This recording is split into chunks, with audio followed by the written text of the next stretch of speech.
What's going on, Bulls Nation? Welcome into CHGO Bulls podcast, presented to you by DraftKings Sportsbook, America's top-rated sportsbook. Download their app. Be sure to use promo code CHGO when you sign up. I'm Matt Peck. You can follow me on Twitter at Bulls_Peck. My guys, Big Dave, BAWL Sports. Will the Goat Gottlieb back from Salt Lake City. Follow him, Will_Gottlieb. And catching up with our guy, Ayo Dosunmu. For the first time since we were hanging out in Paris, he is back here in studio. Your Bulls starting point guard, U of I, Chicago product. Welcome back, Ayo. Good to see you, man. How are you? How was the break? I'm doing well. It was a cool break. Yeah. Got a lot of rest, just a couple days to, reset mentally and just take a couple days away from basketball. I like when you here because it's the only time people actually stay around to watch our shows. Yeah. so thanks for showing up for that, no man. problem. I ain't seen this dude. I don't know how long. Other people, meaning like our coworkers? Yeah, I ain't see Cal. I ain't see Jake. Why does everybody always leave when we start? All the time, dude. But it's also because we're usually here at night doing pre- and post-game. That's fair. Everyone else is gone home. I keep forgetting you have a That's family. no And excuse. you Yeah, don't live these nowhere. people got to like go no home and feed excuse. their children dinner. Second. Okay, So, fair enough. Ayo, some of the vets in the NBA kind of joke about like, ooh, if they don't get selected, maybe they're in the running for All-Star or something, they don't end up competing, that they enjoy that break where they, go somewhere, maybe go somewhere warm, go down to Mexico, whatever. You kind of got a late call to join the Rising Stars game, your second consecutive time. Congrats, by the way. Yeah. Were you like on the fence at all? Like, were you looking forward to getting out, and not going from Chicago to a place colder than Chicago during your All-Star break? I mean, to be honest, when I didn't get the call the first time, I just, wanted to just take it as motivation and try to use it as fuel during the season because it's a long season in the NBA. So that's pretty much where I was at. And to be honest, towards the end of the first half of the season, I didn't really know what I was doing. So I didn't plan anything, and I was talking to actually I had dinner with my family, and they was asking what was I doing for the All-Star break, and I said like I didn't have nothing planned just because throughout the whole season, the season is so many games, and you're trying to win each and every day. I didn't have time to actually plan to go out of town. Like I'm still trying to win games. Right. So I just let it go, and then I said once. After we played against Milwaukee, I was going to figure it out. And then that same day, I got a call, and they was like, you would like to come to Utah. I'm like, yeah, it's cool. I ain't had nothing planned. That's awesome, man. Were you upset that you didn't get the call originally, or how'd you find out that you weren't going to be playing originally? I wouldn't say upset because, nothing is given to you in this world. And, it's the NBA. It's the best of the best. So, if I wasn't selected originally, I mean, all I take it as I got to work harder or do something to get better and to show why it should be a no-brainer. But so that's really why I took it. I didn't take no offense to it in that aspect because at the end of the day, I can control what I can control, and it's on me to go out there and try to accomplish anything that I want to set to accomplish. So I just took it as motivation, just me being a competitor to myself. But like, I wasn't like going around like pounding anything like. What was it like playing in that game? Because watching the game, it seemed a little. I guess the word I want to use is freer. You know what I'm saying? When you're out there, like the alley-oops you're throwing, you know what I'm saying? The catch and the no-looks, like a little more flavor, a little more style on it. You know what I'm saying? Like, what's the big difference for you though when you're out there playing in those games? I think it's about trying to get better in any game you play and trying to continue to learn. That's pretty much just my mindset. Understanding there's always ways to get better. And when you're playing against, the top talent of your age group, of your draft class and the next draft class, it always just brings a competitive nature where you want to, showcase that you belong and that you should be there. And that's just pretty much how I just play. What did you think of the new format?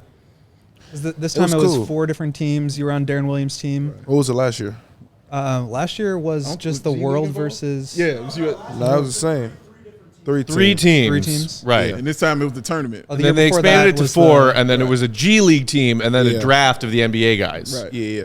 It was cool for me because we had played 2 games before that, so that was a cool format for me. But I think it was perfect. I think maybe added like 10 points maybe just to get the competitiveness going earlier. Right. But overall, I think it was cool. Could you feel that though, playing out there? Like, did you feel like it was a little more competitive than A last little bit time? towards the end. Okay. But when you're giving up layups early on, whatever team get the most layups early on towards the end is closer to win. Right. So I just think that just make it about 5 to 10 more points, and then try to just make it more competitive, because I think the more competitive it'll be, that's really when you can see the talent, because now you got to run a set play, run a play to win the game, or rather than just getting leak outs. I think that's really where the competitiveness. Are you guys writing up plays? Did you do any sort of pregame prep with your team before you started, or was it just kind of go out there? Yeah, it was they just say compete. They had a play drew up earlier, but just the human body, the human nature of the aspect of that is we all here. It's an all-star game, so the competitive nature isn't there for everyone. So it's kind of hard for coaches to really, harp on that, because just the human go pick nature. Up 94 feet. Yeah, it's just hard.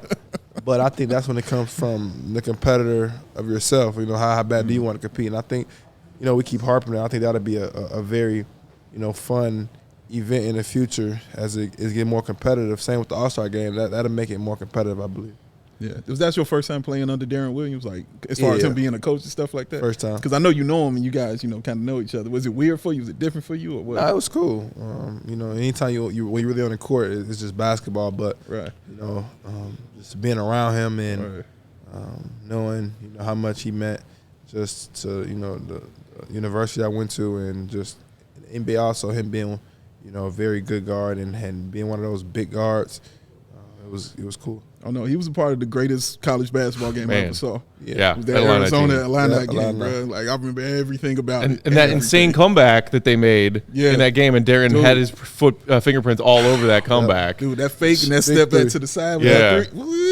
I'm not gonna lie. I was hoping you were gonna get drafted by Joakim, because Joakim's all-time favorite for me. But I was like, it's okay. He's getting drafted by a fellow Illini guy. Yeah. And it's it made it okay. Did you watch the actual All-Star game on Sunday night? Did you catch any of that? Nah. Once I got back, I pretty much shut the TV off. Nice. Played some video games, but I watched some highlights of it, so I could see it much. Yeah. Right. I mean, that's what I was gonna ask you. Is that most people said it was so lax as far as their effort, especially guys not even pretending to play defense, that it wasn't very entertaining because it didn't seem very competitive. What's your take on how NBA players approach the All-Star game? Obviously, everybody's excited to go wherever All-Star weekend is, have a lot of fun, hang out with their teammates, guys from other teams. Being named an All-Star. It is an honor to be there, but in recent years, it seems like these crazy no defense scores and people aren't taking it seriously. Do you think that players have the right to say, "Hey, we're honored to be selected, but we're not going to go out there and drive each other crazy playing full court press and stuff like that"? Yeah, I just think it's tough. I mean, I think it's tough because the game's on Sunday, and some teams are playing today. A slate of teams playing today. So, from Sunday to today's Thursday? Mm-hmm. Yeah. To Thursday. I mean, you got to get ready for the game on Wednesday. So pretty much you got from Sunday to Tuesday, and it's just hard because at the end of the day, the ultimate goal is to win a championship. That's what the best players of this game, is determined on. Not how many All-Star games you won. So those type of players, they don't. It's just they're competitors and they want to win. They want to get their mind ready for after the All-Star break, because at the end of the day, that's when you get judged on. So I just think that in order for that to be a more competitive game, I just think that it has to be maybe the world versus the Team USA. Yeah, something like that, where it's really a bragging rights. Yeah. That I think spark up the All-Star weekend. Right, because the only bragging rights in the last few years has just been whether LeBron's team wins or Giannis's team wins. Exactly. It's who cares? Yeah, exactly. And you got other NBA players who they trying to get back to their team and make playoff pushes and not get injured. Right. Just trying to do stuff for what they really get judged on at the end of the day. So the All-Star game, at the end of the day, it's just tough. See, I think it's one of those things where you'll just catch lightning in the bottle one year and be like, wow, that was an incredible game. That was a great game. And you think that'll continue year after year after year. Like when they first brought this format around, it worked perfectly. God, went down to the wire. Remember, it came down to the wire, last shot, and all that stuff. KD or whatever, Right. trapping Steph in the corner. Exactly. And everybody's like, that's it, we're fixed, it's done. And then they saw it this year, and it's like, no, bro, it's an all-star game. You know what I mean? Yeah, and people I think complain every 25 years they do this. And I think it comes down just to being, competitive. I think like those All-Star games, like with Allen Iverson and you know those greats. I just felt like it was a competitive nature on. I want to prove that I'm the best, or I'm one of the best. I think now, not just with the All-Star game, but just in the generation that we're in, it's more of a. They don't have that competitive that I think that is needed in order to have a good All-Star game. That's true. Yeah. I mean, who would go 100 miles an hour in an All-Star game if he made one? Matt Peck. No, well, yes. But your new teammate, Patrick Beverley. Yeah. You guys were active, changing up the roster a little bit during All-Star break. Yeah. What's been first of all, did you have a pre-existing relationship with him as two Chicago guys? I know PatBev is a West Side guy. You're a South Side guy. And when you guys played the T-Wolves in one of those games last year, you guys had a little bit of, jawing back and forth. What's it been like to welcome him in, and what do you guys? What's the status of your relationship right now? Yeah, I really didn't have he's a bit older than me, so I really didn't have a relationship with him in that aspect. But I knew him through basketball, and he's a competitor. We talked today about 30 minutes. Just like I said, he's older than me, so I just wanted to really pick his brain in terms of like the past Chicago games and past Chicago stuff like that, because he saw the city of Chicago. He remembered it well. So just me being from Chicago, I wanted to just know more about that. But besides that, yeah, he's a cool dude. He seems like a very good vet. Yeah. Is he like as advertised? Because Matt and I were at that Minnesota game. Like, we were sitting there, we were watching him the whole time, man. It's like he was going around the whole Bulls team, having a conversation with every single person on there. You know what I'm saying? So is he as advertised from those moments that you played against him? Yeah, I mean that's who he is. Yeah. He just brings energy, and that is who he is. So yeah, he comes with that. Yeah, man. It seemed like it. Was that the game where was it you where he like scored on you or something, hit you with the too small, and then DeMar that game. hit the turnaround on him and then hit DeMar hit him too with small? that. Yep. Oh, he scored on me? Yeah. Was that? Yeah. Yeah, And they call then Pat Bev loves doing that. That too small trash talk. Yeah, I know what you're talking about. But it was on me. It was on you, fam. He's like 6 foot. But then DeMar made this beautiful baseline fadeaway. I don't remember him scoring on me. Yeah, that's why DeMar hit him with that. I'm going to ask him, though. Yeah. But it was such a great moment because it was like, DeMar's got Ayo's back. Right, It was exactly. Pat Bev going to try to pull that. Do you think that a guy that likes the trash talk part of it that much is, you strike me as a guy who likes to let your game do the talking. You'll get animated if you make some big plays on either end and show you that emotion. I think Bulls fans love that. But Pat's and some guys in the NBA like him's trash talking is on a whole other level. Yeah. Do you think that that's something a team that's competitive needs to have? I mean, I definitely do think that, because if you don't have a certain type of competitiveness always, I think that can definitely light the team up, and that can definitely help. I know it will help us in a positive way. Just the energy he brings, I think it will become contagious for those guys who just naturally aren't energetic. Some people always show their energy in different ways, and I think Pat will do a great job in that aspect of bringing those up who lack certain energy on our team. And I think it'll just help us overall. But one of the things Billy was talking about at practice is that he's a fiery competitor, but he's also like a very thoughtful, good leader. And he was taking you off to the side and kind of pointing some stuff out. What was he saying in those moments, just at practice? He was getting giving to know me each other, a giving defensive you some tip advice. about how he guards a certain coverage. So he was telling me, a tip of how you can make it harder for the offensive player when they're trying to do a certain coverage. What's the coverage?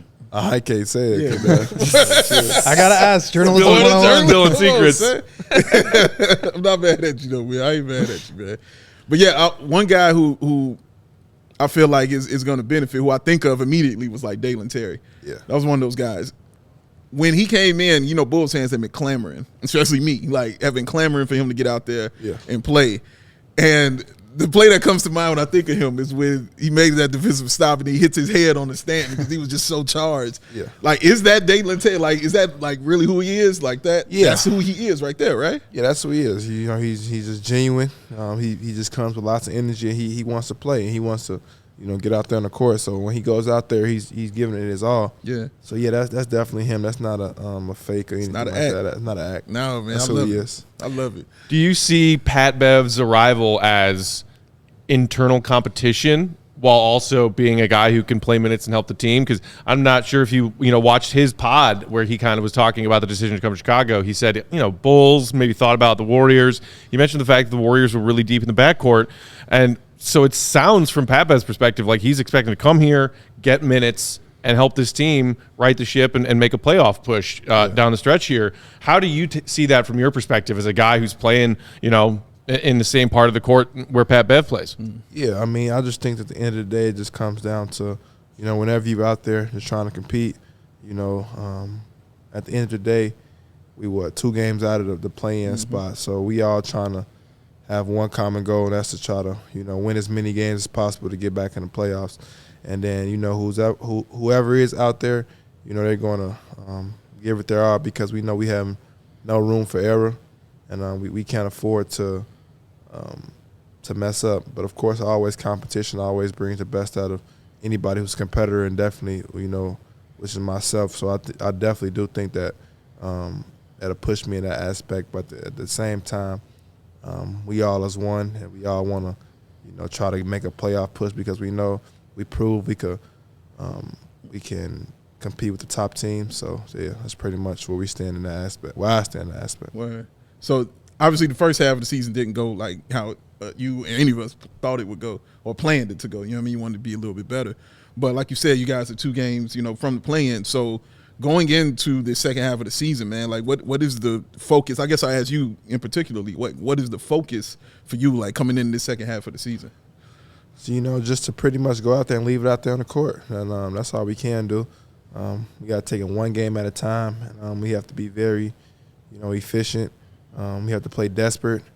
And we have to, play with a fire lit under us because that's the only way that, everyone will succeed. When you're winning, everyone looks good. Everyone succeeds. When you're losing, everyone looks bad. So at the end of the day, I know that, me personally, that what I can bring to this team and what I will bring to this team and just trying to continue to get better and try to continue to lock in each and every game and try to, take it one game at a time. Right on. Dave, you wanted to ask Ayo a little bit about his acting career that's blossoming, right? So yeah, man, we first of all, we see you on commercials all the time. Yeah. I told him we were gonna play a drinking game here for every time we saw a commercial with you, but we wouldn't have made it through the first half. Okay, like you were always doing your commercials and doing a good Howard job. Ankin. Dude, my man be on it, man. The Zennies, all that, man. But I saw you on Southside. You know what I mean? I saw your acting. Was that your acting debut? Yeah. Acting debut on Southside, and you got that, Joey? For people who haven't seen it, just check out this clip here of Ayo Dosunmu, season 3 of Southside. Throw it in the chat. There you go. There you go. So Ayo's line, which was delivered perfectly, was they're talking about ordering P-Tills, and you say, "I left my wallet in the car," because they say, "Hey, you got Mr. Moneybags, you should pay for it." I ain't got it. I ain't got it, man. I'm light. Still on my rookie. How many takes did you need to do to get that right? Was that like a whole day of shooting, or were you just popping in and out? Nah, man, I'm quick, man. About 20 minutes. So a few minutes. Did it give you like kind of the acting bug? Like, man, I want to do this more. It was cool, definitely. Did they approach you to say, "Hey, do you want to come make a cameo playing yourself in the scene," or were you a fan of the show before? Yeah, I watched the show before, but Yeah. I was. They asked me, and I accepted it quick. It was fun, great opportunity, I think, and it was just it was fun. What was it like being on set? Like, was the first time you've done anything like that? Yeah, it was cool because you see a lot of other athletes do that and succeed in that, and it was just fun to get out there and just sometimes get out of your comfort zone and understand how other people are great in what they do, and it just showed that.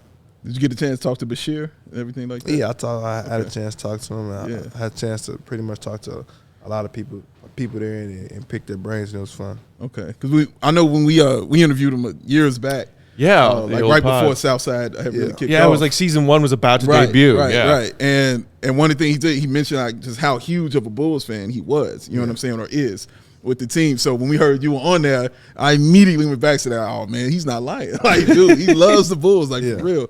And I thought it was just a perfect fit, man, having you on, bro. You did a great job. And it's cool that it wasn't the first time there's been something Bulls related in that show because of this year's fandom. I don't know if you watched, but one of the police officers who he's like Bashir. He's like testifying and talking about old Bulls jerseys and whether or not they were legit or like they were counterfeit, like faked Bulls jerseys. He's talking about a Bill Cartwright jersey. Right. He's like, ain't nobody got a Bill Cartwright jersey. Right. He's like, nobody got that jersey, man. That's how I knew it was fake, officer. So what do you think? Like as you progress through your NBA season and multiple seasons in career, it's like, okay, part-time basketball player, part-time actor. No, I wouldn't say I want to. I say I'm still a full-time basketball player. Full-time. But I do like some forms of acting. Streaming, something like that. I could see myself getting to down the line. Podcasting. A little bit, not yet. I don't think I'll do a podcast while I'm playing. That's just me personally. I think that's more of when you finish playing. Take away the focus. Yeah, it's exactly. I think that takes away a lot of the focus. But I think streaming, while I'm playing the game, I think that'd be cool because I'll be streaming while I'm doing something else. I like that. Do you ever let yourself on cheat days get Portillo's? I like that scene they're talking about P-tails. Yeah. What's the go-to order for you, man? I just had a chicken sandwich. That's all. You like say it again? Chicken sandwich? Yeah, chicken sandwich, cheese. Yeah, that's better than a fish sandwich. This dude has the weirdest Portillo's order ever. He got to be beef, hey, you know what? I'm going to let Ayo order what he wants. He's out there trying to win games for us Bulls fans every night. If he wants to eat a little healthier off the P-tails menu, that's okay with me. Fair. I can't eat healthier? I can't do it? You don't care about my life? No. I got the dribble to care about my life? That's messed up, brother. I want you to eat unhealthy like me, like the dude in the scene. Double dip. You gotta double dip that beef sandwich. Immediately when I saw that scene, though, it reminded me of the debacle that was on the show. Ayo, you missed the debacle, brother. What happened? This guy and this guy right here. Our producer Joey ordered Portillo's to be delivered to the studio for game night. We're here doing pregame and postgame, and did not think to ask around if anyone else would like to jump in on his Portillo's delivery. And he knows how much I love Portillo's. You got a mic, fam. It's not on? Oh, I'm sorry. 4 of us. Sorry about that. He learned his lesson. He's not cowering on this one, people. Joey's trying to defend himself. He's trying to defend himself. But he has no leg to stand on. No. How you feel? Ayo, is that proper etiquette? Or nah, he's supposed to ask around. He wrong for that. Ayo's on my side. That means I officially win this argument, Joe. Honestly, that's he wrong for that. That's a stamp, brother. I'm wrong. I'll take it. He'll take it. Yeah. That's a lot. See, now he's scared to eat Portillo's now because dude, Matt went in on him for he's supposed to be like, anybody want some? Yeah, dude. Well, I had it last night in my own home. I had to ask Matt. You could have sent a delivery my way also, but I didn't yell at you for that. He actually thought about it. That's the funny part. He really did think about it, dog. That's what you did to this young man. I'm proud of you. He deserved it. Damn. It's so messed up. Joey P. Tills. So, Ayo, before we let you go, just kind of round things out. You guys have been back at practice, back together for the last couple of days.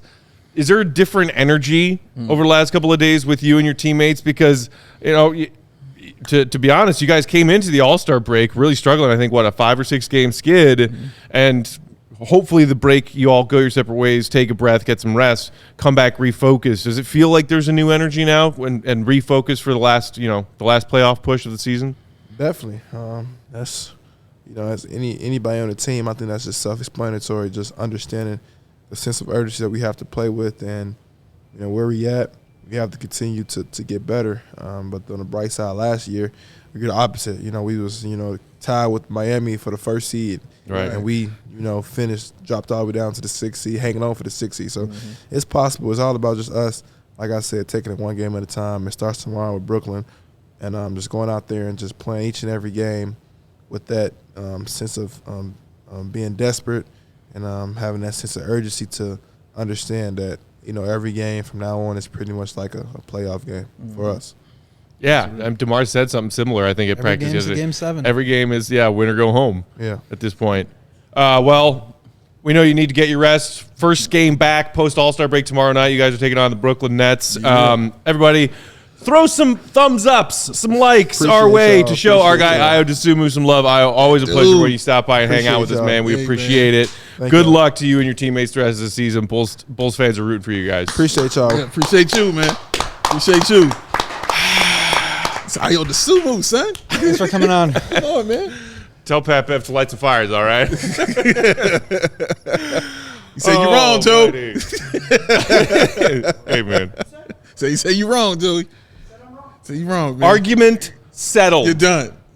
Ayo took my side. More than arguing, Joey, more than any kind of argument, Matt loves arguing, but more than arguing, he loves being right. More than arguing, he loves that more, sir. But it's all right. It's all right, Joey. I'm with you. I understood. He made his mistake. He won't live it again. He will not do it again. I don't think that will ever happen again. I don't either, man. Ayo's dad is now in the background. He ordered for himself? He didn't tell anybody? All right. Yeah. So I got Ayo on my team. Joey's walking off the I set. got Ayo's pops on my team. Look at Joey, dog. He's pleading his whole case. combo. I wish we could turn the camera around right now. Dude, this would be awesome. I kind of want to my see this, God. man. Look at Joey. Look at him. I'm going to get this on. I like this. Let me get this video. That's right. That's right. That's right. That's how it's done, baby. No, it's all right, Joey.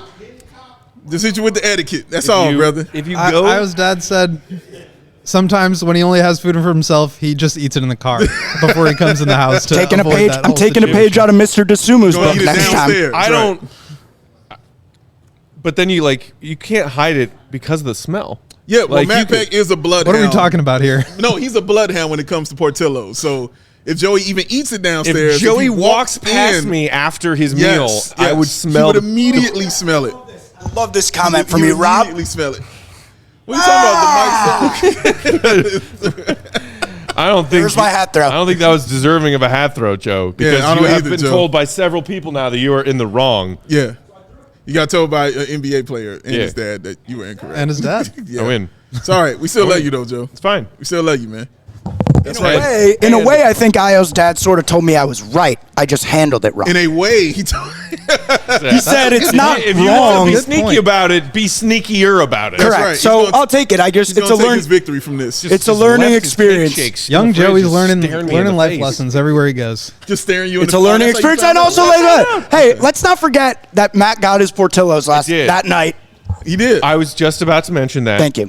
Joey and Jake worked together Yeah. to bring me Portillo's as we were wrapping up post game. They did. That I then took home and devoured, and I appreciate that. and then didn't get me anything, though. Yeah. But, it's all good. You know what I mean? Like, it's just all about, And then I offered to get Joseph and myself some pizza on our next game night. And You then I did. And the pizza box has been there like until like yesterday. It just went away. I figured somebody else would finish the pizza. 14-inch It's up for grabs. stockyard. 14-inch stockyard. That's the Matt and Joey friendship pizza.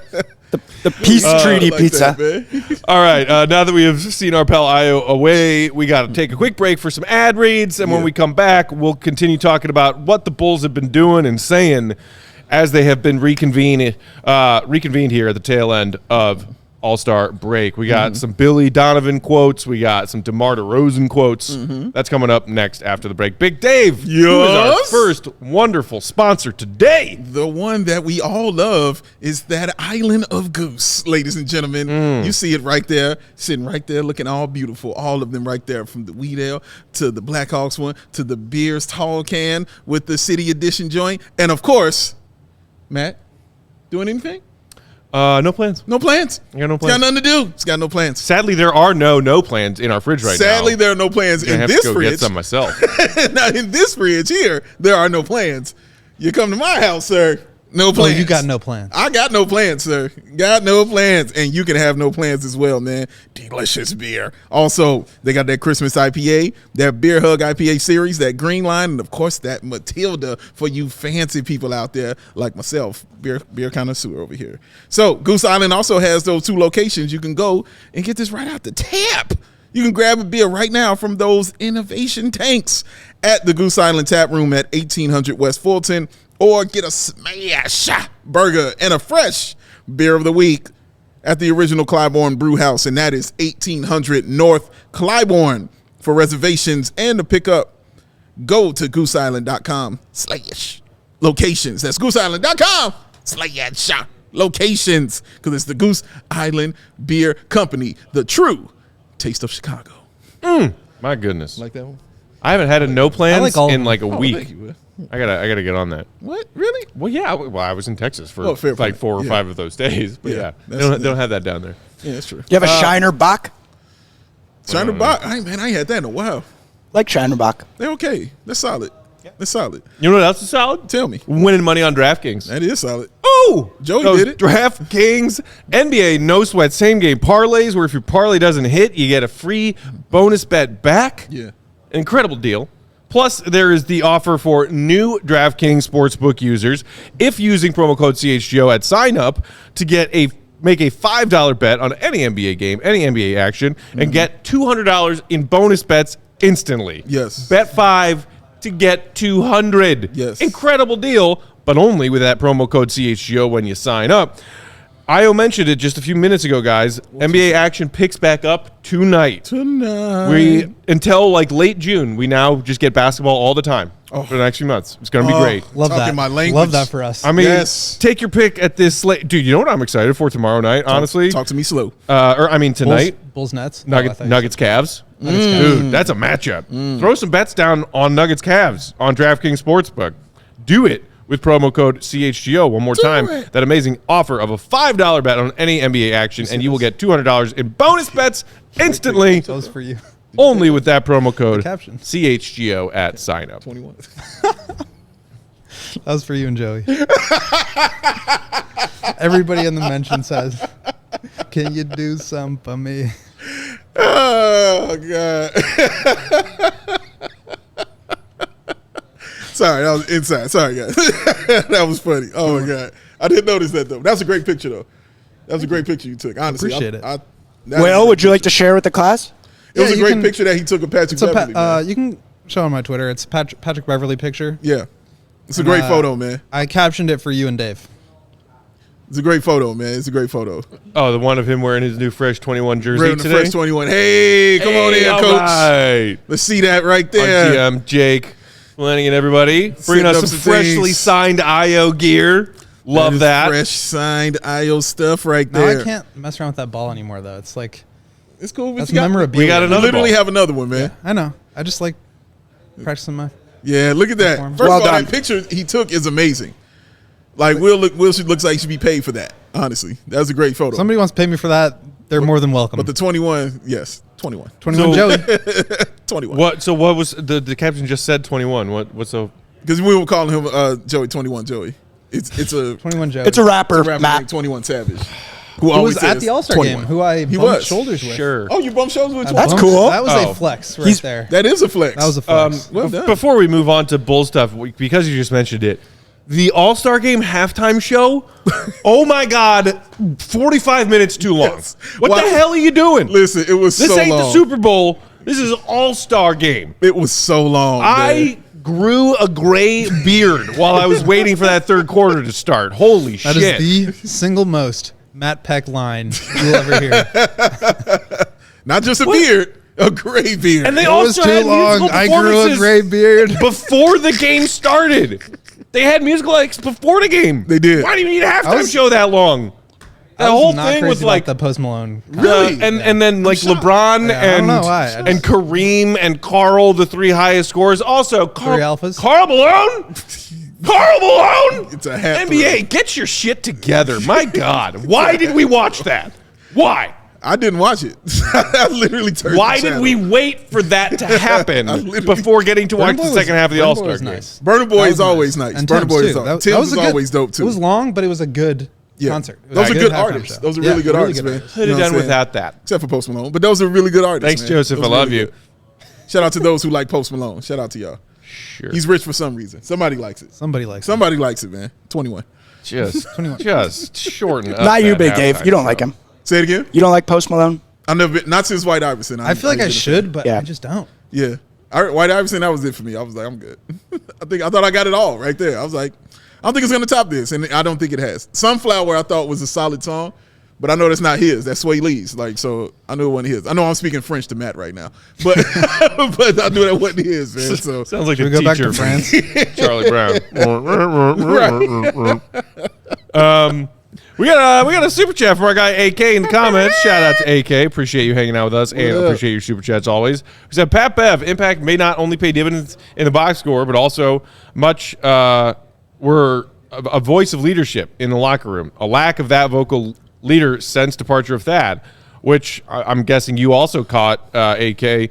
That's the exact same thing Zach Levine said the exact same thing. Zach So we have Levine not had said. a vocal leader on this team like PatBev and the way he leads since Thad Young left. And I never thought of Thad Young as a vocal leader until Zach Levine said But that. Like, Thad was his vet all the way back when Zach was Yep. a rook in Minnesota. Yep, sure was. We always have known that Zach has that extra level of appreciation That's and respect for Thad Young. But he has that. But now I'm getting that villainous fire. You know, Thad seems like he's fire, but it's kind of contained. Right. There ain't no containing this one. Like, dude, this one's raging right here. And I can't wait to absolutely see agree it. with what AK said. Like, I think this is the kind of thing, and it's similar to the impact Lonzo had and Yes. why losing him Stinks. affected this team so much. I think that kind of thing goes beyond just like quality of player on the floor. Like, I think that has a domino effect on everything else that happens. I think he really actually will help. I know it's like taboo to say that somebody on the buyout market might help a team, but like Taboo. I think he actually fills a huge need and something that could really cascade along the lineup. And it's the same thing with Lonzo. I was listening to Zach Lowe's pod today Flex. with and they were talking about Lonzo and his effect on the Bulls and how Zach always says, like, Lonzo's never been an all-star. He's never going to be an all-star. He's a great player, but like he should not affect this team so much to where they're dropping 20 wins in a season. Yeah. And it's like, yes, that's all true, but I think the impact that he has, and again, same thing that I think Patrick Beverley will bring, is so much greater than just Lonzo can shoot threes and defend. Yeah. It's like it's greater than the sum of its parts. That's really the only other way to say it. Yeah, I never liked when people say things like that. Like, it shouldn't impact it. Like, I never like it because I'm like, well, that's your opinion from the outside in. Maybe on paper, it shouldn't feel like that to you. Exactly, But to the on team, paper. obviously it impacts them. It means something to them. You know what I'm saying? Like, no, he's not sexy with it. You know, he's not going to the All-Star game with these things. But obviously he is that damn Patrick important Beverley to is them. not going to let you come out flat in a second half. It ain't happening. I was just saying that yesterday. Like, regardless of win or lose, I don't know what it will affect that way, but I know it's going to be effort They every get single night. steamrolled. They have no chance. Because they just, I mean, I don't say they don't care, but they come out with what appears to be a serious lack of effort and Yes. interest. Right. And I think, and that's what causes these 10 to 15 point slides Right. or runs for the other team. I don't think you're going to see, I mean, maybe they will because I don't think Patrick Beverley is like that much of an impact player. Well, and he But I doesn't think- necessarily solve the offensive part of those 10, 15, 20-0 runs that opponents take on the Bulls because he's not going to fix their offense. No, but I'll tell you what it does stop. It does stop the fact that when that happens, the Bulls lay down for the rest of the game. Yeah. Exactly. It stops that. You know what I'm saying? That aspect of it, because he's not going to allow that to happen to the team. Like, okay, Right. we down. So what? When we see get the back Bulls in it. make a comeback, we're like, oh, okay. what's happening? What's happening? But to AK's comment about PatBev not just contributing on the court, but with leadership, and you were talking with Ayo about it just a few minutes ago about were talking to what he Ayo. could do with Dalen Terry, Yeah. maybe two guys of similar frame of mind and intensity. Billy Donovan was talking about that too at one of their post All-Star break practices. Joey, do we have that quote from Billy that we could throw up there? Talking about what PatBev can give to these young guys. I love Joey's graphics. I think for some of our young guys, even on the perimeter, guys like Ayo and Patrick and Kobe that are earlier in their careers, I think he can give them a lot of good tips and clues in terms of guarding different people. I think there's a lot of things he can bring to the table besides what he does in between the lines. Facts. I think that was just one of many glowing comments that Billy has had about PatBev since his arrival. But I was just saying, like, yeah, man, like I talked to him for a solid half hour of practice today. I think the Bulls posted a video of him kind of like the Ayo and PatBev, and it looked like PatBev was teaching. It was a Yeah, teaching moment. If he can bring that in some way that is supplemental or different from the leadership of DeMar DeRozan, for example, Yeah. all the better, right? Yeah, definitely all the better. And let me ask, Will, you were at practice today, right? I was. Okay, so obviously you got to see it, you know what I'm saying, up close in person. What was your kind of takeaway from watching PatBev? Well, we didn't get to see him play. But yeah, I mean, you can just tell like the influence that he's going to have on, I think, this team and the young players specifically as a competitor. Like I was kind of talking about it. I think they, like you said, they just get steamrolled and they come out flat, and like he's just not going to let that happen. And the other thing is, I think he actually does help the offense. Like over the last 3 months, I was just doing some looking up some numbers here. He is 44 of his last 111 threes. That's 39.6% on 3.7 threes per game. Like that's like the third best 3-point shooter or second best 3-point shooter. It's about double the Bulls' 3-point percentage in their last 6 games before the All-Star break. Like I saw that. He's gonna make shots and stretch out the floor, and that's gonna have a huge impact on. Oh, now DeMar has a little bit more space to get to his side, and he was talking about the status of his injury in his hip, and how he's feeling a little springier, and hopefully that stays the case. But and then you look at it from the other perspective of the Bulls have like 8 or 9 guys that can actually play basketball. They weren't playing Tony Bradley. They weren't playing, whoever else. And like, that's just another roster spot where you can actually play a guy. So if whoever doesn't bring it that one night, go sit down. Yeah. And what I do like, Will, is I think now with Caruso, they can form like the most annoying annoying backcourt in the NBA. And what happened when the Bulls had 2 incredibly elite point of attack defenders last year? They were really good. And then throwing Ayo in that bunch right there with it. And they're already the 7th. I think this is a little fluky, but they're the 7th best defensive team in the league right now. So wild. Which is wild. So yeah, adding PatBev to that doesn't hurt. There's no way that hurts your defense. Doesn't hurt at all. Again, man. I don't think Patrick Beverley is an all-star player. I don't think he's like an all-defensive team player anymore at this point in his career. Right. But there's no way that at the very least this doesn't like help you from a depth standpoint and a wide open 3-point shooting standpoint. Right. And I'm not asking him to do it for 82 games. You know what I mean? You only ask him to do it for a handful of games. I'm only saying that because of the age that he is and how long he's been in the league. And watching him talk about this and talk about his excitement level for joining the Bulls, just any team I think that like is in this position where he can like be an impact player and get you to the playoffs, I think he relishes that opportunity. But you factor in the hometown playing for the Bulls, team he grew up rooting for, he seems so excited and like that his energy is already impossible to contain, but I just think it's going to be ratcheted up that much higher because I think this is like what he feels like he's here to do on this earth, is like get the Bulls to the playoffs. Playing Pat, baby. Playing Pat. As far as how Bulls fans feel about PatBev's arrival, I like this comment from our friend Renewable and Rechargeable Review, who said, a toy from the Goodwill to a poor kid is still a new toy. Come on and talk So that. Bulls fans are the poor kid, and PatBev is the Goodwill toy. It's the Goodwill toy, man. A lot of good toys down there. Down there, ladies and gentlemen. You can buy some gems. Come on, man. You'll find it. Look at my man Bruno. Another. Look at him, Matt. Took the legend stuff. Look, I'm sure he already cleared it with him the same way that Malcolm Hill cleared that number also with the legend. So it's all right. It's only right. Doesn't it look correct on him? You know what I'm saying? Like, it looks just right being on PatBev. That's his number. That was one of my concerns when they got him. I was like, well, Malcolm Hill wears that number. How's he going to wear it? Goodbye. I mean, it was like, goodbye. And I do want to say Malcolm Hill was great guy. So nice. Yeah. Great guy. Was like I almost asked Ayo about it because they're U of I buddies, and I didn't want to strike a chord in a way that made Ayo sad or uncomfortable or anything, but it's part of the league, part of the business. It is. That dude is just one of the few guys in the league who will like come up and ask you how you're doing, who will like go out of his way to have like a actual conversation and not just give you sort of like short coach speak answers.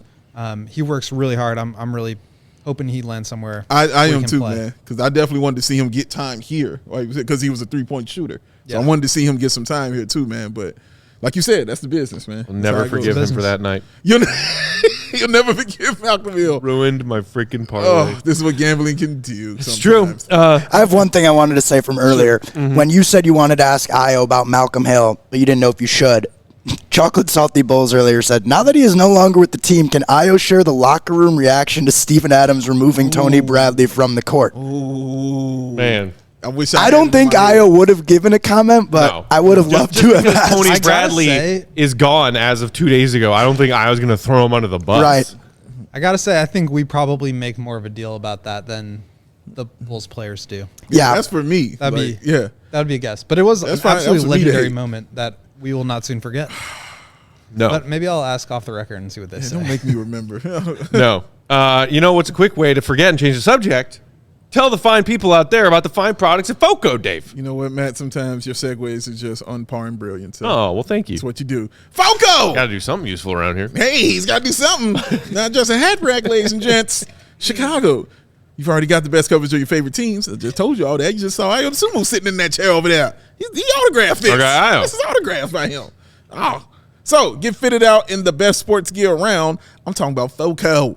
They got you covered from Soldier Field to the living room, north side to the south side, with the hoodies, slippers, signs, bobbleheads, and everything in betwixt. Get decked out like DeMar with apparel from the leader in sports merch and collectibles. Who that is? It's FOCO. Looking for that perfect gift for that football fan in your life? Are ya? Well, then FOCO's got you covered with them hoodies to fight that Lake Michigan breeze. I don't know why breeze are whispering, but, whispering wind. That's why. There it is. Answer my own question. Bing, bing, bing. Pew. Pew. We share a brain. Check out FOCO.com or click the link in the description below. For all non-presale items, use the promo code CHGO for 10% off because it's FOCO. Faux show. Faux damn show. Sorry, I jumped in there. No, it's all right. I thought it went well. You in Utah, Always man. jump. I thought it went really well. Always jump in there, GOAT. Get that. Real quick, wanted to first thank everybody who came and hung out with us for our first Hey, CHGO shout Bulls out. Diehards Happy Hour. One of the exclusive fun things that we do. One of the exclusive perks of becoming a CHGO diehard, in addition to getting a dope-ass exclusive hoodie like this that has the diehard patch on it. That one. Wearing that today after our fun happy hour last night. We started talking about Triscuits versus Wheat Thins. We did. And then we ended up having a very nuanced conversation about what the hell the Bulls do now. We did. And it was a lot of fun. Shout out to some of our regulars who were there with us. Yeah, that was Bulls fun. Troy, Yep. Austin, Gus. Parra Jr., who's Gus always been G. hanging out in the comments with us here. Our guy Salim. Yep. It was, Oh, it was yeah. fun, man. Salim It was was there. fun. Barton, who is Barton was there. I credit Shaw. Barton Shaw with his comment was led to the original besmirched argument, and so that's always what I remember when I see him in the comments. That's a throwback at this Clearly, point. that scar still lingers in the back of Joey's Man, mind. yes. It was a lot of fun. We can't wait to do another one. If you want to join in on those virtual happy hours, become a diehard if you aren't already. You get amazing perks of all kinds of other extra content. The best of the best content that's behind our paywall. You get discounts every time you shop at our merch locker, allchgo.com. 20% off every time you shop. Exclusive items in that merch locker. Discounts to all of our events, the takeovers, the tailgates, all that jazz. So become a diehard and join us for our next happy hour. Also on deck, we've got another event. We're going to do a watch party, a hangout at PB&J, the awesome pizza bar here, up and over a few blocks in the West Loop, on Wednesday of next week. We got Bulls playing the Pistons in Detroit, 6 p.m. tip-off. We will be there starting at 6 to watch that game. All are welcome to come hang out with us. It is a free open event. There is an Eventbrite site for the event if you want to RSVP to it, but that's where we will be next Wednesday hanging out. So come hang out with us. Can't wait to do this, man. I always like doing that, hanging out with the fans, watching the game, and then playing the Pistons. So hopefully the Bulls get that win, man. Watching the Bulls games with friends. Yes, and you. Hey, sing, sing, sing. That was uncalled for. Pew, pew, pew. It was right there, Will. It was right there. It was low hanging. Literally, it was Low-hanging right there. fruit. Very low hanging, sir. I promise I will abstain from doing that in the future. But I had to take a shot. I missed you. Okay. It's all good. As all you love see, here. our fine producer and friend Joseph Spath is That's putting the who he link is. to become a diehard in that chat if you haven't become a diehard yet. All right, guys, we got a few minutes left here. I kind of mentioned it when we were chatting with Ayo, but I wanted to show this exact quote from DeMar Okay. at practice today. Will, you were there. he was talking about how the Bulls could maybe pull themselves out of this funk. And he said, we got to stop talking. We're right there, blah, blah, blah, blah, blah. We got to treat every game like win or go home because Lord knows I don't want to go home. Damn. DeMar has a way with words, man. DeMar truly does have a way with words. Yeah, and this man. one wasn't necessarily his usual, like, I'm going to make some weird out of left field metaphor to describe to y'all what we're going through right now. It was just, hey, this is what it is. We're treating every game like it's essentially a game 7, a win or go home game, because we're on a 6-game skid. We're 2 games out of the play-in. And as much as some Bulls fans might be hitting that blow it up. Well, too late to, like, you know, as far as like change the roster, blow it up, but steer towards the tank for these final 20-some games. Nobody in that locker room, nobody in that building is thinking that. Well, clearly, I mean, you, like how you said that about DeMar. All I was thinking about was that you cut me to my core, Baxter. Like that's all I was thinking. You know, but dude, like, go to me, Baxter. Like obviously they are not thinking about it because you went and got Patrick Beverley. Because when you go get Patrick Beverley, you're trying to go to the playoffs. It's what he does. So yeah, the Bulls are not on that train. I'm not on that train either. I want to go to the playoffs. Like it's the goal. It's the one they've had from the jump. I want to see them complete their goal. That's what I want to see. That's the goal, and then let's see what they have behind that. But, yes, I don't want to go home either. I want to watch playoff basketball, man. I like watching the Bulls in the playoffs, dog. I miss it. So, yes, put me back there. Hopefully they can start it off on Friday against the Nets, man. Like you said, they're only a couple games back. They got an opportunity to do it. It's not, insurmountable or anything like that. They definitely have an opportunity to do it. Let's see what happens, man. They've got, I think, an 8-game stretch here where coming out of the break, they really need to make up some ground. And you've heard this trope.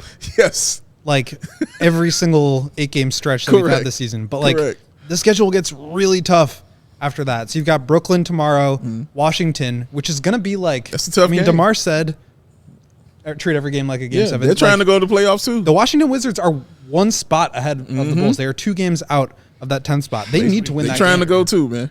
That is a must-win game.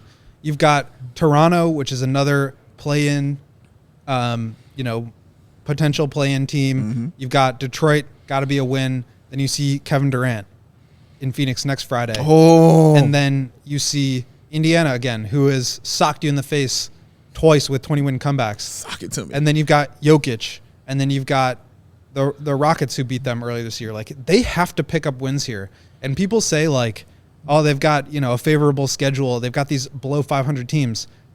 This team doesn't operate that way. They just have to win each game that's in front of them, but they got to start doing it now because after that, it's like Philly, Miami, Lakers, Clippers, Lakers, Bucks, Grizzlies. I mean, it just Mavs, Hawks. Like, these games are going to be really, really tough, and they need to make up ground. Mark and I talked about it last week or earlier this week, whenever it was. Flex. I think they are past the point of no return.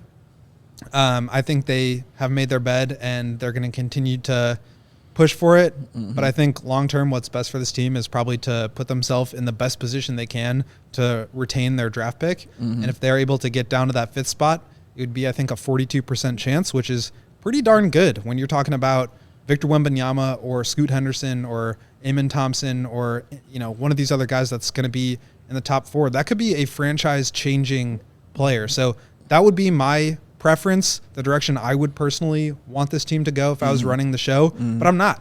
And I get why they want to make the playoffs. The optics of the Vucevic trade, I think, hinge on the player that the Magic would draft if the Bulls do turn over their pick. Yeah.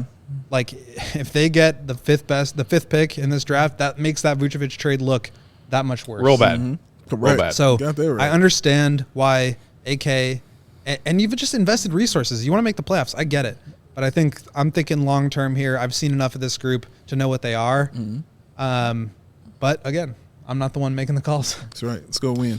It's like, and I think you wrote about this, Will. PatBev's arrival does help the Bulls in some ways that they need it, but that might be in and of itself, the wrong thing. Yep. Might be a problem.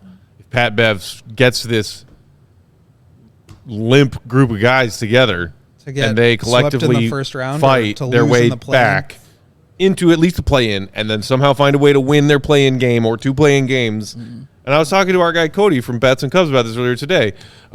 Best case scenario, if you're the Bulls brass and you wanted to be competitive this year, best case scenario, you're getting thwomped in the first round if you make it there. And I'll give you guys a stat here if I can find it. Prior to, or I guess on Monday when I looked this up, I'm not sure if the numbers are still the same. The odds for the Bulls to make the playoffs, according to ESPN's 538, which is their NBA projections website, their odds to make the playoffs, not the play-in, but the playoffs, 8%. 8%, right.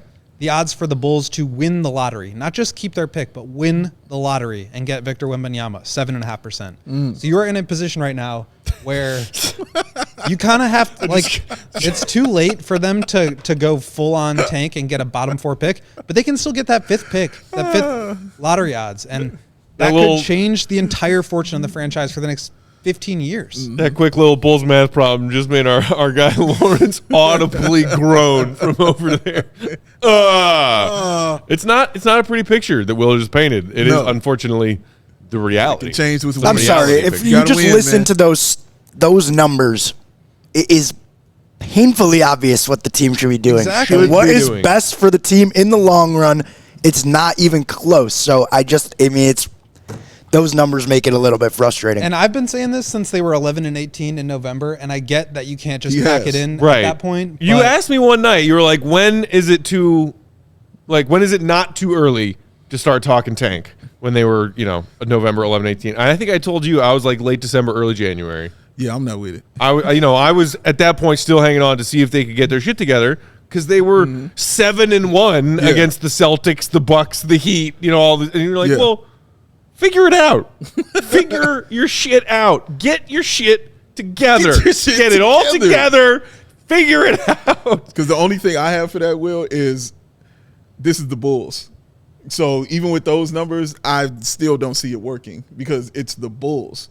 Since when have we gotten that kind of luck? 2008. Derrick Rose. The numbers and the chances were 1.8. I'm just saying the chances were 1.8. You know what I'm saying, to get that. They had better chances when they were, the fourth worst team in the league. And we got number 7 for the 3rd straight year. Yeah, but weren't those Niko Mirotic winning streaks fun? Dude, they were worse the next year. Even in that streak, they were worse. You know what I'm saying? They were a worse team. Weren't those Sean and still got number 7 victories fun? They still got number 7. That's my point. You're right. They shouldn't have been winning those games, but they were worse the next year. Still got number 7. And my only counter to that is just because it happened once, just because 3 times, just because the rebuild went bad the one time, whether it was bad luck in the lottery or whatever, does not mean that that's how it's going to go again. I get it. I think the Bulls. That's 3 times though. It's not 1.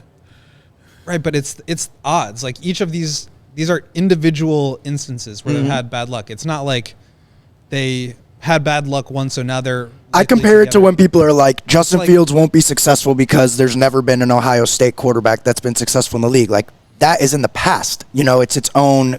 We're going to draft Kentucky. They're going to have to defy that they have not gotten the lottery luck. Also misses. That is some of the dumbest whataboutism that I've ever heard. Did our friend C-Red Fred say that? No, but people say that. Like, that's a big criticism that people have of Justin Fields. And I'm just saying, like, somebody's going to have to come along and break that stigma. Just like if the Bulls are going to eventually have to come along, be bad, and actually get a good pick. And again, it's not even, for me, it's like, it's less about trying to be bad and more about less about even trying to get lucky. And it's more just like putting yourself in the best position long term. I think that's why I was advocating for them to make trades for some of their stars. But it's also like, best case scenario, even if you get into the play-in, I feel like the script has already been written with this team. Right. I know what it is. And I think if they get into the playoffs, the incentive for the front office to make changes next year goes down because they did finish the season strong and get into the playoffs. And to me, I've seen the evaluation period is over. What the evaluation I need to do is Ayo Dosunmu, Dalen Terry, Kobe White, Patrick Williams. That's the evaluation I need. So I'm thinking big picture here. I get it. Like, whimpering out of the season, not making the playoffs is pathetic. And To me, that's only part of the equation. Okay. And we'll wrap up with this. Our guy AK with a comment saying the Bulls aren't taken because it hurts ticket sales for the play-in game, maybe the playoffs, and it hurts ticket sales for next season. See, what I want to believe is that Bulls fans collectively are smart enough to say, if they admit to themselves and to us, we tried the run it back plan with this group that made the playoffs and kind of fell off with some, untimely injuries last season. We believed in this group. We wanted to see it together and healthy.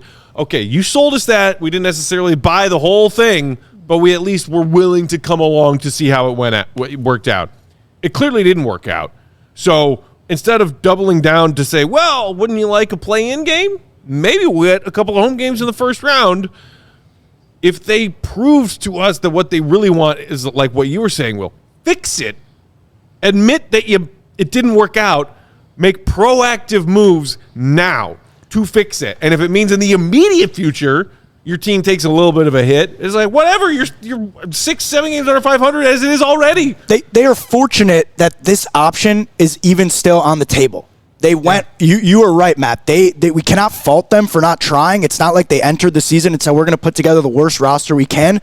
They put together a roster that should have been competitive. We've all now, true Bulls fans, have watched this entire season, said this team is not going anywhere. And the fact of the matter is that they're 2 games above the Magic right now. And if you run this season back, I don't know if that's happening every time. Like, they're lucky to still have that high of a shot to win the lottery, to keep their pick. That's the only reason it still makes sense to say we've tried it. We're still in a position to make the most out of this season. The other thing, that number 5 pick, and that happens. The other thing that they might be thinking about, if they wave the white flag and focus on, okay, let's develop these young guys to see what they got, and if we lose games, aka that's actually in our best interest. Do they worry about that hurting Zach and or DeMar's trade value this offseason? Because in that sense, it's like, well, the Bulls are clearly giving up this core and going a new direction. So they're desperate to get rid of these guys, hypothetically speaking. So we can lowball them. If the Bulls still try to get it together and make the playoffs, it won't risk hurting the trade value of either of their 2 stars. I think it does. You think it hurts the trade value of Zach? If you miss the playoffs and you're trying, I think that's a bad look. That makes me feel like, why would I trade for this guy if he's not contributing to a winning team? And that's what the goal is. And that's the stated goal. Like, I think, again, the window of opportunity to get into the true top 4 contention for keeping your pick passed when the Bulls were 11-18 in November. Yeah. The opportunity for them to go all out for the bottom passed at the trade deadline when they didn't do anything. And they had another opportunity to just let it ride out and maybe just like play Dale and Terry a little bit more. That maybe results in some more losses. That passed when you signed Patrick Beverley. So I get it. It's not happening, and it's almost like not worth revisiting at this point because like it is what it is. But there's a chance they still end up there, and I think ultimately that would be a good thing. If they're in the bottom part. I think that right. Okay. Not even if they do give up the 5th pick, the incentive there. Obviously, it sucks. The Magic. It completely sucks. Then for me, it's a true failure then, because you didn't achieve your goal, but you didn't achieve your goal, and then you didn't get the pick either. Like, you're truly screwed then. You know what I'm saying? Because you sat out here and you set me a goal to go to the playoffs. You didn't achieve that. Well, okay, maybe I'll get this pick then. You didn't get that shit either? Well, goddamn, we're super screwed now then. You know what I mean? My feeling is that they already are. Okay. And if you give up the 5th pick, it looks that much worse, and it gives you that much more incentive to make some changes, which I feel they need to make. They have to make it. And again, this is why I want to allow him to go through his goal and his plan. Because I'm like, I don't see it, and you don't see it, and you don't see it, and we don't see it. But I want to know what it is. You know what I'm saying? If your goal is here to make the playoffs, and we're obviously looking at the same things together, and we know what the issues are, and we feel the same ways about them, then what is your plan? That's why I'm like, I'm going to let you go ahead and play out your plan, and let me see how that plays out in that off season. You know what I'm saying? Because you got to have something ready. Because if you come with nothing ready, hey, come on, bro. It ain't. No, I'm sorry. Go ahead. Will. But that's how I think a lot of fans felt last summer. They finished 8-15 and get bounced in 5 games in the playoffs, and especially those fans who had doubts about Lonzo and him coming back. That's the biggest one, yeah. And they banked on optimism. And that was almost a year ago. Yeah. And nothing has changed. If they go through these last 23 games and win, so last year they finished 8-15. Let's say they somehow finished 15-8 this year. Okay. And they make it to the playoffs. And they win a playing game. Do you think Arturis is going to say, we showed no progress, we're going to make some real changes now? No, he's going to say, we went through adversity and we came out the other end, and now I feel confident in continuing to build around this team. So I'm going to give another contract to Vooch. Now that would be some serious goalpost moving. I think that's worst case scenario. But I agree with him. Like, that is true goalpost moving, though. If he does come out there and say that, that is like. But that's what he said. That's basically what he said at the trade deadline, which was, we're 7th in defense. We've had close losses. We played good games. And the 3-point shooting, oh my God. And the 3-point shooting. And I get it. I understand why they haven't made any moves. Yeah. I understand why they still have belief in this team. But at that time, they also told us, we're going to have an announcement after the All-Star break about Lonzo. They knew Lonzo was going to be shut down. They probably knew about it months ago. Right. So, given how important he is to the future of the team, this guy's missed a season and a half of basketball. Yeah. Even if you think he is the savior, at this point, you don't even know if he can get back on the court ever. I mean, Shams said on some clip that I saw on FanDuel about the Bulls having some internal questions about whether he's going to be able to play again. So if that's the case, and he was such a big piece, like you have to make changes. But if Patrick Beverley pushes them over the hump somehow, gets them into the playoffs, I think that's incentive enough to keep things status quo, and I think that would be just as bad as if the Bulls gave up the 5th pick. And we'll see, because I think they'll be making changes personally in the offseason. Regardless of that, I think that changes are coming, bro. Hope you're right. Hope you're right. All right, that's it. We're past time. One more thank you to our guy Ayo Dosunmu for joining us in studio today. Always a pleasure to have him around. Right, now we got some of his stuff autographed for our set. That's right here in studio. Love that. One more reminder also, come hang out with us. PB&J, pizza, beer, jukebox here in the West Loop. We'll be there next Wednesday. This coming Wednesday, I should say. Wednesday, March 1st, Bulls Pistons, 6 p.m. tip-off. Join us there. RSVP on that Eventbrite site if you want to. Yeah. In the meantime, we'll be back tomorrow. Bulls finally play again. We'll be here for pregame and postgame. Bulls Nets. They did move it. It was a 9 p.m. game for some inexplicable reason because it was nationally televised. And then they realized. And then ESPN said, nope. And so now it's back to being a 7 tip-off, which is wonderful. That means we'll be here at pregame for 6:30. Follow Will the GOAT on Twitter, Will_Gottlieb, Big Davis F. BAWL Sports. I am at Bull_Peck. Our pal producer Joey Spathis is at Joey Spathis. Follow that man, unless you took me and Ayo and Papa Ayo's side on the whole Portillo's thing. We are CHGO_Bulls. Appreciate y'all for hanging out with us. Hit that thumbs up if you haven't already. Subscribe to the CHGO Sports YouTube channel. Until tomorrow, Bulls Nation. See Red be good. Peace.